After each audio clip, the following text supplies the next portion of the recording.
Praise lord. ప్రియమైన దేవుని బిడ్డలారా, కొంతమంది ఇలా అంటూ ఉంటారు, నేను మంచిగా బ్రతికితే చాలు కదా, మంచి పనులు చేస్తే పరలోకానికి వెళ్ళిపోతాను కదా, ఇంక యేసు ప్రభు ఎందుకు అవసరం అని అంటూ ఉంటారు.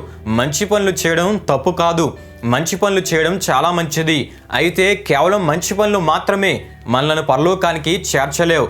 పరలోకానికి చేరే మార్గాన్ని మనం తెలుసుకోవాలి, విశ్వసించాలి. ఈ విషయం మీకు బాగా అర్థమవడానికి ఒక ఉదాహరణ నేను మీకు తెలియపరుస్తాను. ఒక వ్యక్తికి పెద్ద యాక్సిడెంట్ జరిగింది. ఆ వ్యక్తి రక్తపు మడుగులో ఉన్నాడు. ఆ వ్యక్తి పరిస్థితి చాలా సీరియస్గా ఉంది.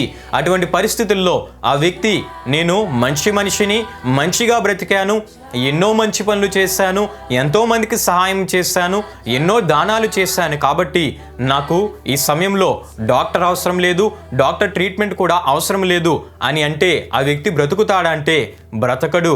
ఎందుకంటే ఎంతమందికి మంచి చేసినా, ఎన్ని మంచి కార్యాలు చేసినా ఆ సందర్భంలో ఆ వ్యక్తికి డాక్టర్ అవసరం, డాక్టర్ ట్రీట్మెంట్ అవసరం, అదేవిధంగా ఆ వ్యక్తికి కావలసిన రక్తం కూడా అవసరం. లేకపోతే ఆ వ్యక్తి మరణిస్తాడు. నీటిలో మునిగిపోతున్న వ్యక్తికి లైఫ్ గార్డ్ ఎలా అవసరమో, రోగికి డాక్టర్ ఎలా అవసరమో, అదే రీతిగా నిత్య నరకానికి మనిషిని చేర్చే పాపము నుండి పాపాత్ముడైన మనిషిని విడిపించుటకు పరిశుద్ధుడైన దేవుడు ప్రతి ఒక్కరికి అవసరం.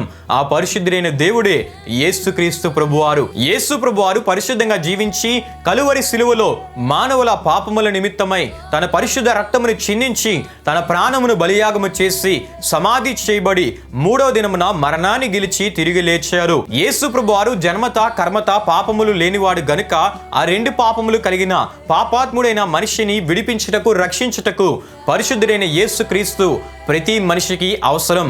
యోహాను సువార్త 17:3 మనం చూస్తే యేసు ప్రభుని ఎరుగుటయే నిత్య జీవము అని మనకు కనబడుతుంది. గనుక నిత్య జీవమైన పరలోకానికి చేరే ఏకైక దైవ మార్గము యేసుక్రీస్తు ప్రభువారే ఉన్నారు.